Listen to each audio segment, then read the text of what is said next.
Welcome back, everybody. I hope you had a nice leg stretch. All right, so let us see where we are at. All right, so at the end, we said when we start on video 2, we're going to start discussing the 1999 versus the 2017 policy. So let's get right to that and see where we are at. There we go. All right, there we are. All right.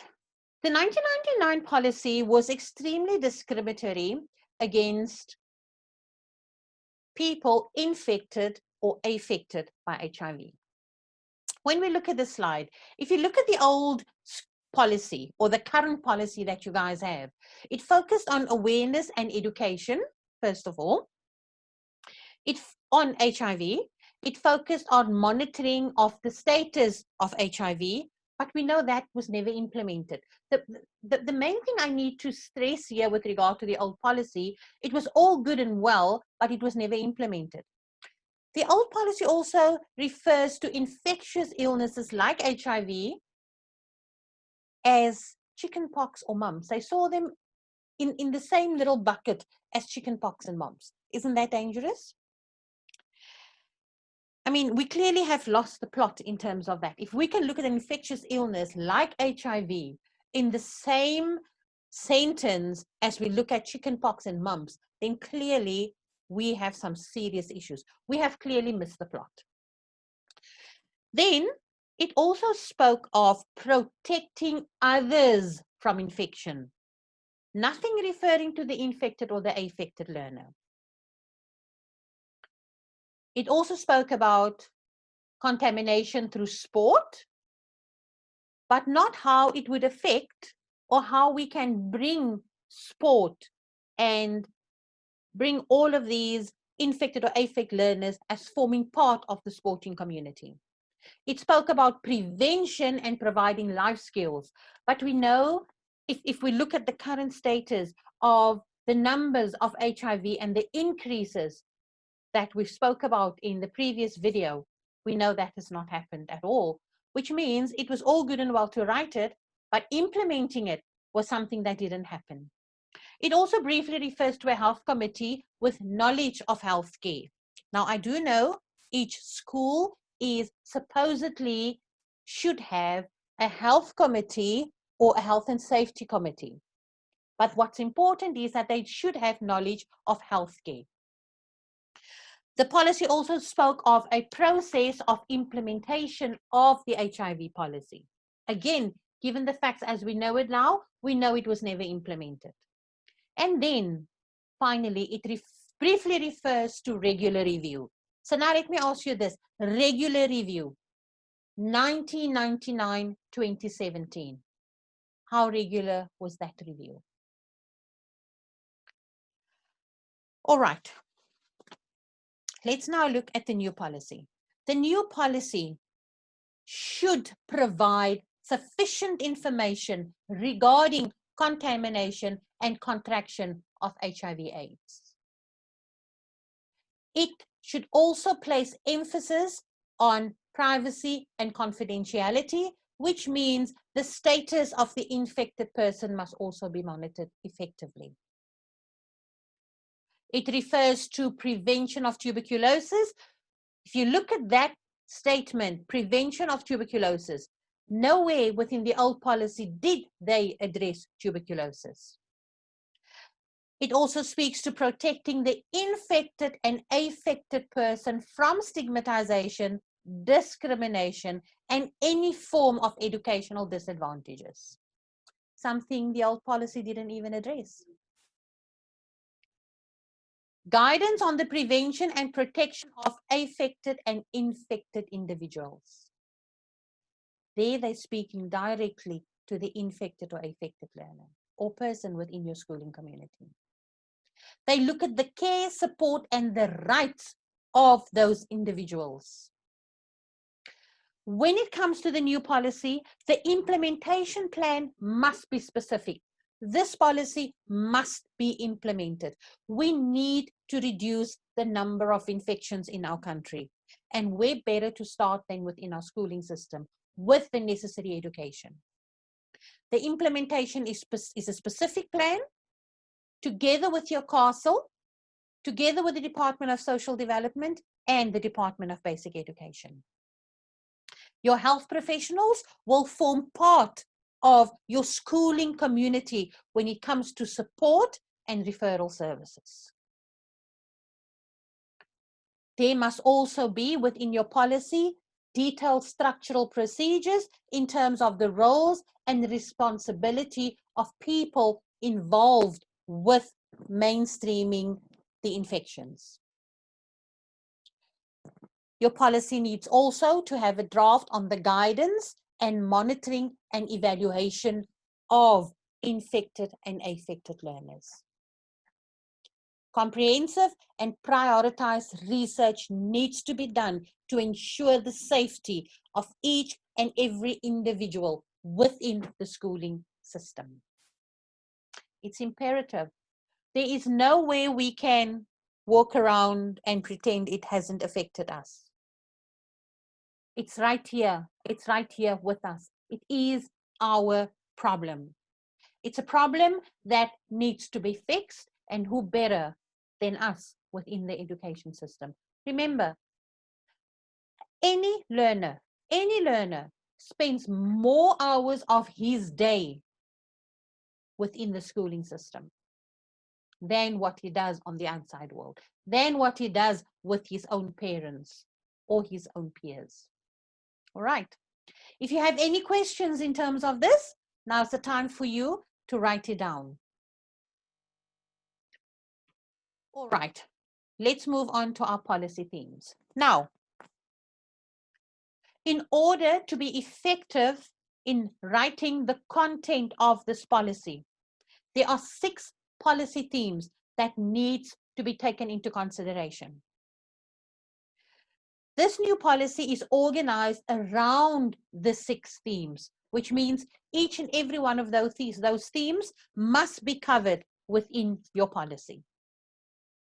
The first theme there speaks of creating an enabling environment. What does that mean? What does creating an enabling environment mean? It means that the policy must be publicly supported by every single person, every single official at all levels within your schooling community. It means that this policy must be mainstreamed. Every single educator, SMT, the principal, your SGB, and even your support staff, your schooling community must publicly support your policy. Your policy must cover prevention, which, how do you prevent infections? By educating them, in providing them with the necessary information to make informed choices. CSE will be provided in a non-judgmental manner. We cannot look down on these kids. We cannot judge these kids. Bearing in mind we are the adults and we need to do things differently if we hope to fix or turn around the situation. Your policy 13 is treatment, care, counseling, and support. Now, if your school does not have the facility to provide that, then mobile units with trained health professionals, school inclusive centers with health teams, safe and health promotions will be made available to your school. I'm going to say this again. Mobile units with trained health professionals.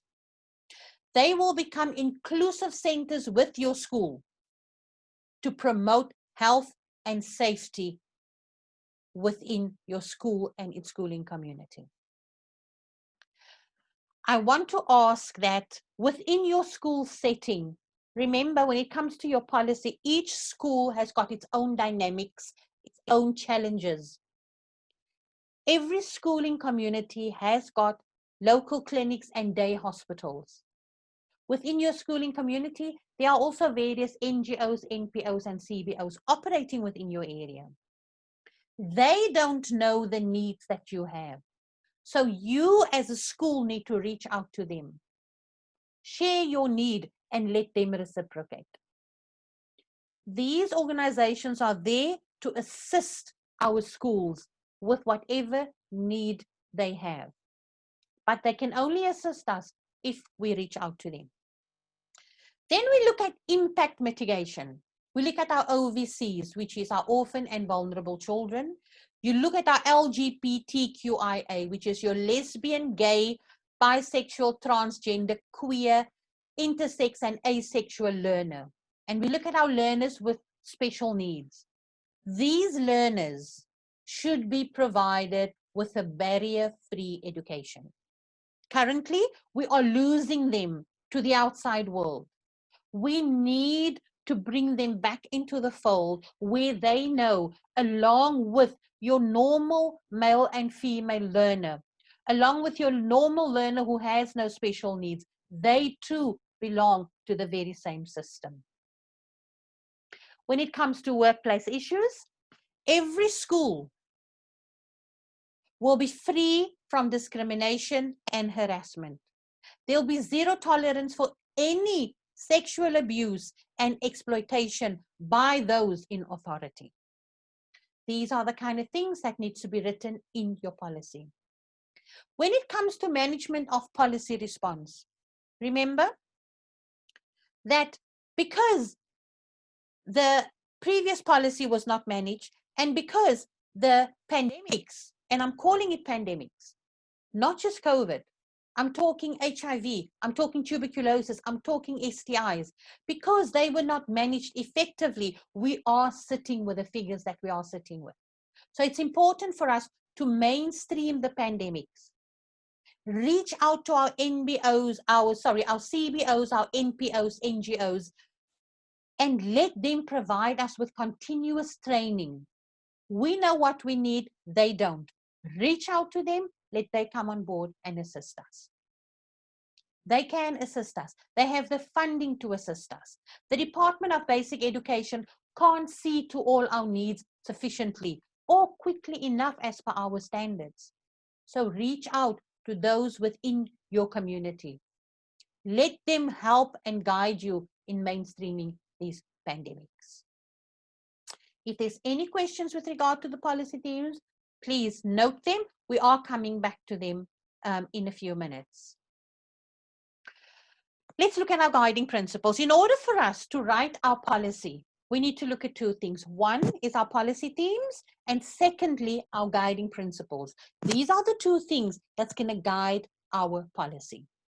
The guiding principles form the basis for the compilation of our school HIV policy, HIV, STIs, and tuberculosis policy, and should be included in the development of it, which means these guiding principles is what guides you to be able to write or compile your policy.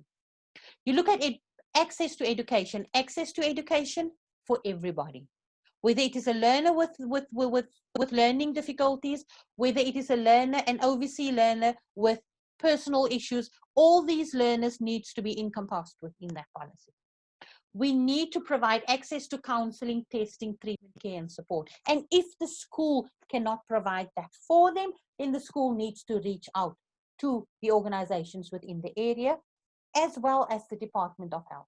And I know you're going to say the Department of Health is judgmental, the Department of Health is not treating our learners in a very nice way. That's the problem we have all around.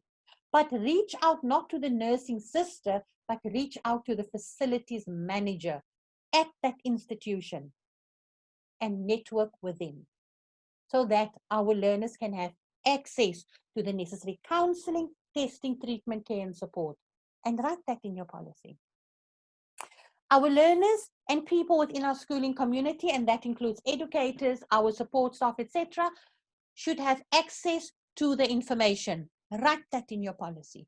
Access to protection, write that in your policy. If you decide to make condoms available at your school, write that in your policy.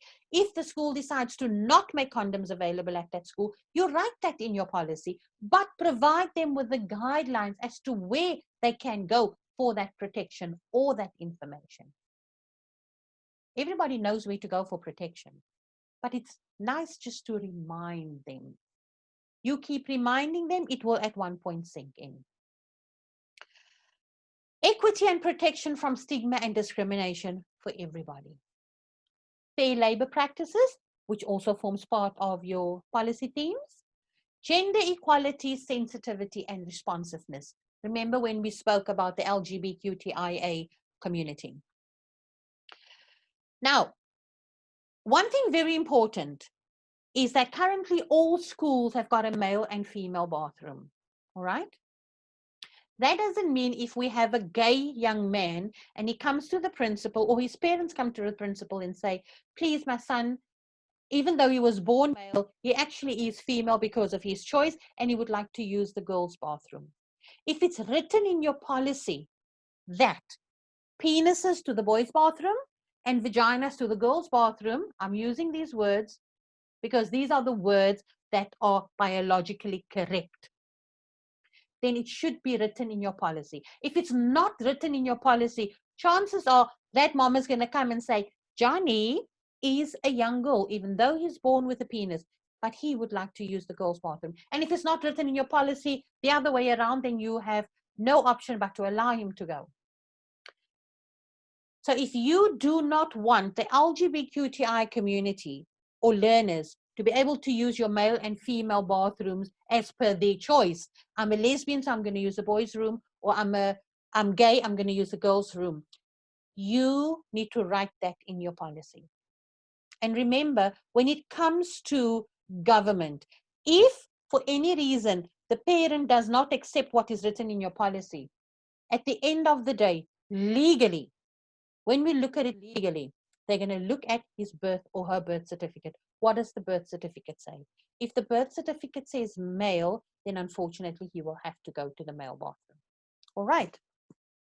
Somewhere here and there are a few unisex bathrooms. I know some schools have it, but for most part, it's still girls and boys. Privacy and confidentiality. This is an extremely sensitive situation. Please, it must be adhered to at all times. So you've got to write it in your policy. Remember, if somebody is HIV positive, it's a non-communicable disease. So if I tell you I'm HIV positive, you cannot share that information with anybody because I can take you to court for that. However, if you have my permission to share it, only then can you. Tuberculosis is a communicable disease, which means if one of your learners are attending the local clinic for TB treatment, you have the right to know whether or not that child or that learner is continuing with his treatment the way he should. Because remember, when that child goes off the treatment for X amount of days, that person then becomes infectious again, which means he can contaminate other kids. Other kids can catch the germ from him or her. Reasonable accommodation. Reasonable accommodation refers to making it possible for learners when they are away from school for X amount of time to be able to be provided with their education packs, which means a learner at school is not going to be there for 3, 4, or 5 weeks at a time because of his illness. Then the class teacher needs to ensure that that learner is provided with the necessary information so that he does not come back and have to catch up on 5, 6 weeks of work. But he comes back and he just continues with class as normal because he has completed the work at home. When it comes to educators, and it's a bit of a contradiction when we say that if an educator is HIV positive, he or she does not have to tell the school about it. But here is the flip side of the coin yet again. If that educator is going to be off from school for 6, 7, or 8 weeks due to their condition, then somewhere along the line, we need to have proof for the Department of Education to say we need a substitute teacher. So why do you need a substitute teacher? we have an educator that's going to be off sick for 6 weeks. We do not want to put the children or the learners at a disadvantage, which means we need a substitute teacher. So for me, it's important that we move to the point where we disclose our status to the school, because that not only makes it easier for them to deal with long absences, but it also allows me that's infected to have the necessary support from my fellow educators. Do you guys understand that? Even though HIV is non-communicable, it will allow me the support that I require when I am, when I have revealed my status. Because being HIV positive and not having anybody know about it, it becomes a lonely world. And before you know it, depression can set in. All right? And then, of course, the guiding principles for your policy themes is safety, security, and health within the workplace and learning institutions. The minute you walk through those gates, that is your safety net. That's where you're safe. That's where you are secure. And that is where your health, you are protected against diseases, sicknesses, and illnesses. And that is the most important part of your day, that you are safe from harm, you are secure within your workplace, and you are safe from contracting any germs or illnesses within your workplace. It's not always easy, but it is doable. Any questions at this point? Please keep them for next week. Let's look at our LGBTQI community. Lesbian is a homosexual woman. It's a woman who is homosexual, right? Gay, relating to or exhibiting sexual desire or behavior directed towards a person or persons of one's own sex, whether it is a homosexual or gay couple. As for example, a homosexual or gay couple, where you have two men married or not, just living together. Bisexual. Bisexual means having a sexual attraction or sexual behavior to both males and females. Queer is termed as an umbrella term for sexual gender minorities who are not heterosexual, neither are they cisgender. We'll get to cisgender now. When it comes to transgender, these are people that have a gender identity or gender expression that differs from their sex assigned at birth. Some transgender people who desire medical assistance to transition from one sex to another, then they are identified as transsexual, a male wanting female sexual organs and vice versa. Intersex is people are individuals, they are born with any of several variations in sex. Characteristics include chromosomes, gonads, sex hormones, or genitals. A perfect example is one of our famous athletes, Caster Semenya, who also, even though she has a vagina, also has a small penis. Then we have asexual, or ACE for short. This is someone who does not experience sexual attraction at all, not to males, not to females. He or she does not feel any sexual attraction anywhere. All right, if you have any questions, please note them down. When it comes to cisgender, noting or relating to a person whose gender identity corresponds with that person's biological sex assigned at birth. So cisgender, it relates to your own sexuality. All right. If you have any questions, do pop them next week when we see one another. Now, are you guys ready? Because now it comes time for you to compile your school policy. When it comes to any policy, not just this specific policy, a policy is what we do, which means once it's written and accepted by all and signed off by the powers that be, it becomes law within our school. The procedure is how we do it. How do we implement it if we are going to implement it. And I need to stress this. Our HIV, STI, and TB policies must be written within the shortest space of time and implemented within an even shorter period. There's no time like the present to get cracking on this. All right. We all have a common purpose now, and that is to do what? Write or compile our policy. What do we need to do that? Why do we need to compile our policy? We need the 6 policy themes, right? Remember the 6 policy themes? We need the guiding principles. And then we need specific environment and needs of the school you are assigned to. Remember, if you are in an area, say Bonteheuwel as an example, there are many schools within Bonteheuwel. So why did the department not give us one policy that is a fit for all? No. Every school, it doesn't matter if you are in the same area, has got different challenges.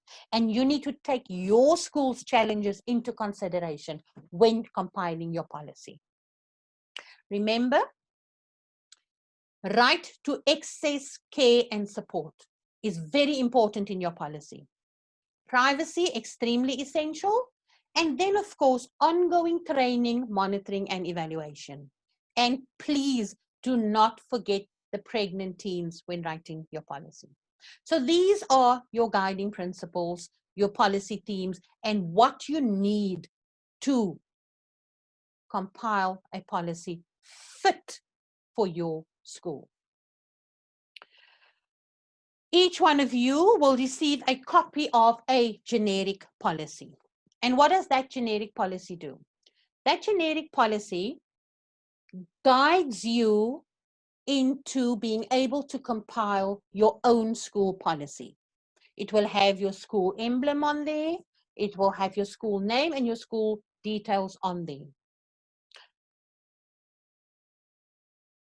The generic HIV, AIDS, STIs, and tuberculosis policy guides you in terms of your policy themes and your guiding principles. You need to work through this document effectively and then take away what is not relevant to you, add what is relevant to your specific school, taking into consideration your specific environment and needs of your school. Make sure that before you sit down to write this, you know where to access the necessary care and support for your learners as well as your educators within the school. Make sure that you cover every aspect of privacy and confidentiality within your policy. Reach out to organizations within your schooling community to come and guide and assist you in terms of training, monitoring, and evaluation of the different pandemics we have in South Africa. I want you to not focus on COVID as our current pandemic. I want you to focus on HIV, STIs, and tuberculosis along with the COVID pandemic. This policy is very important. The policy should have an introduction. It should have an introduction. It must guide you in terms of educators, support staff, and learners who are HIV positive, infected with an STI or TB. School attendance of learners who are positive, it needs to be noted within there. And then if you look at page 3,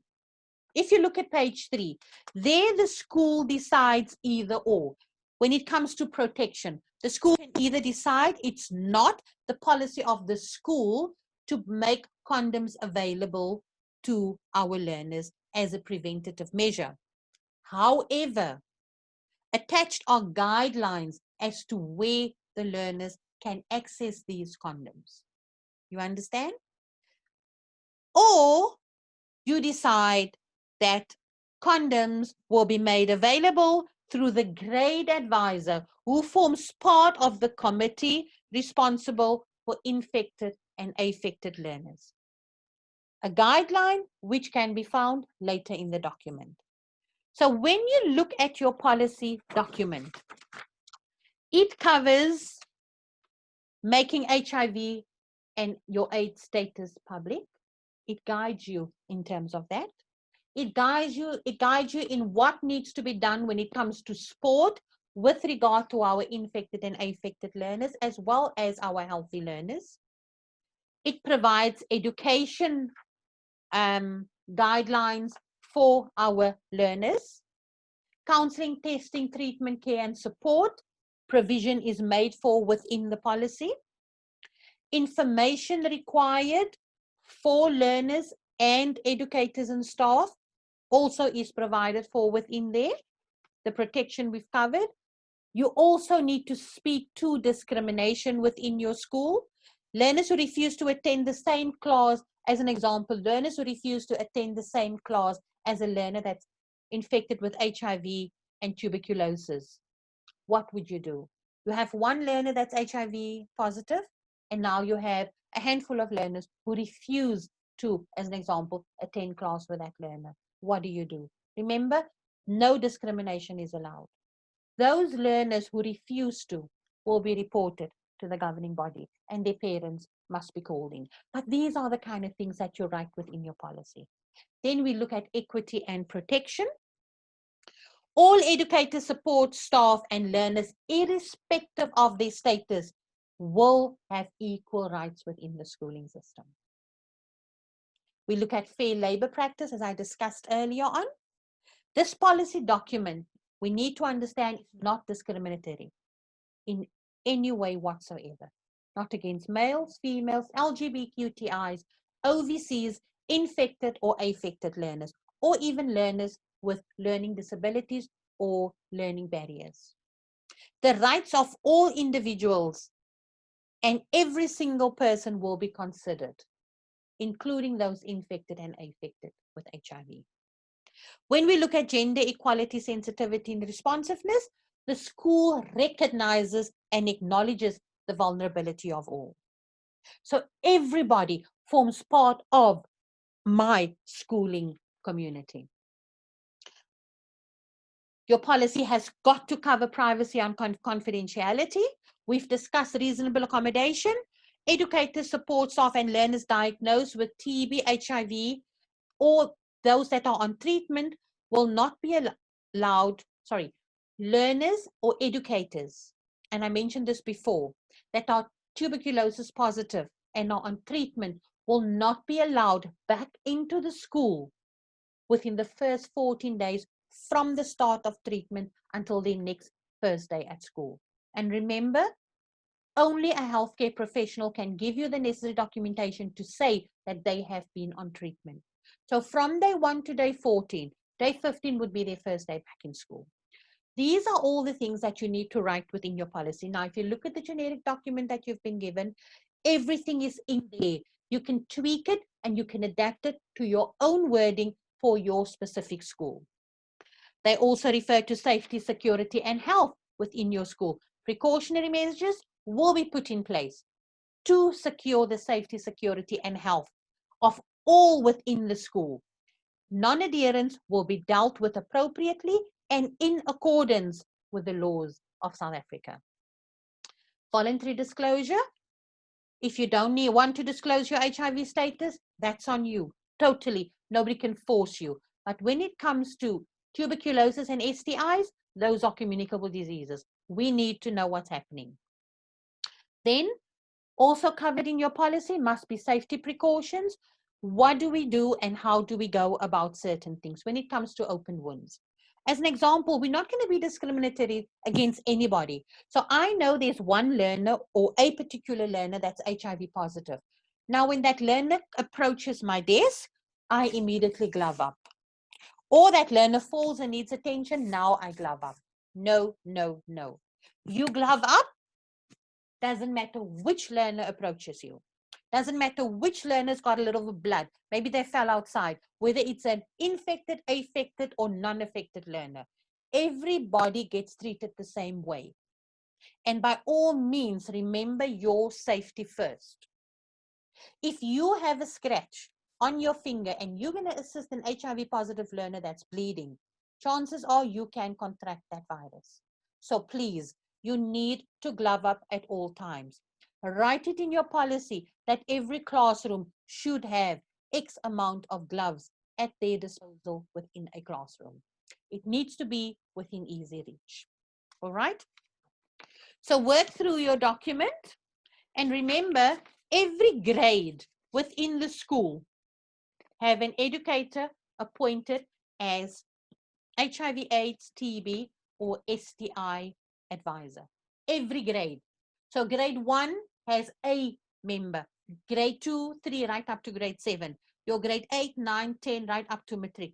Every grade has an advisor that is assigned or appointed as HIV, AIDS, STI, and tuberculosis advisor.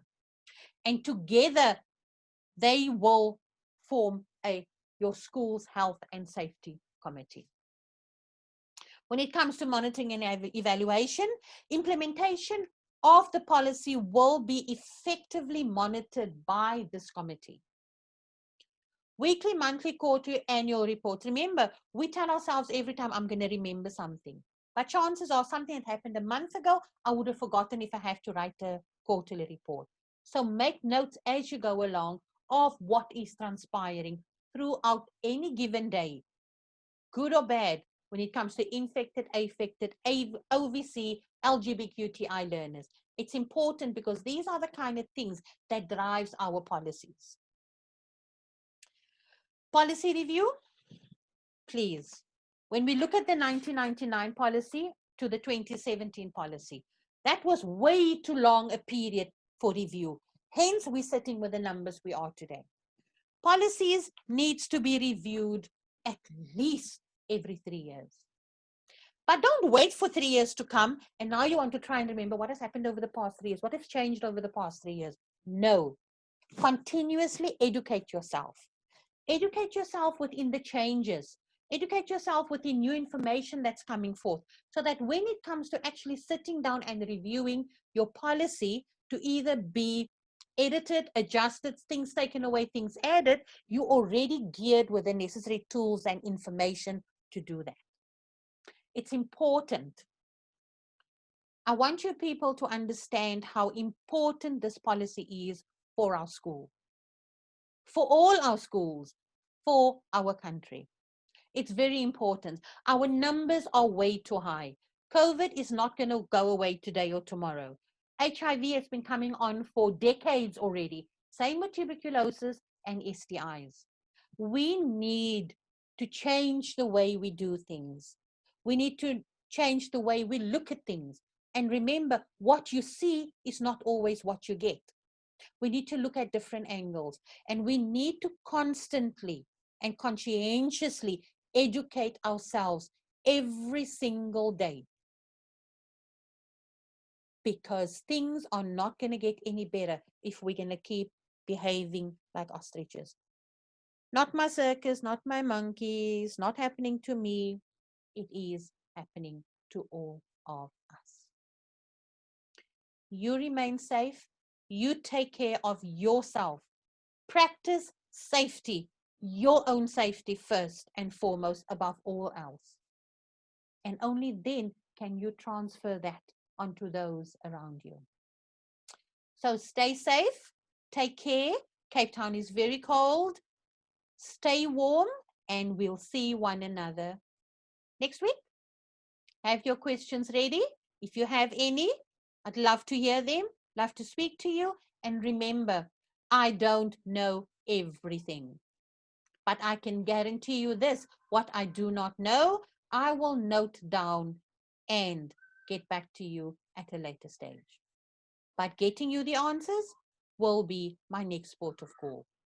Take care of yourselves, and we'll see one another shortly. Goodbye, everybody.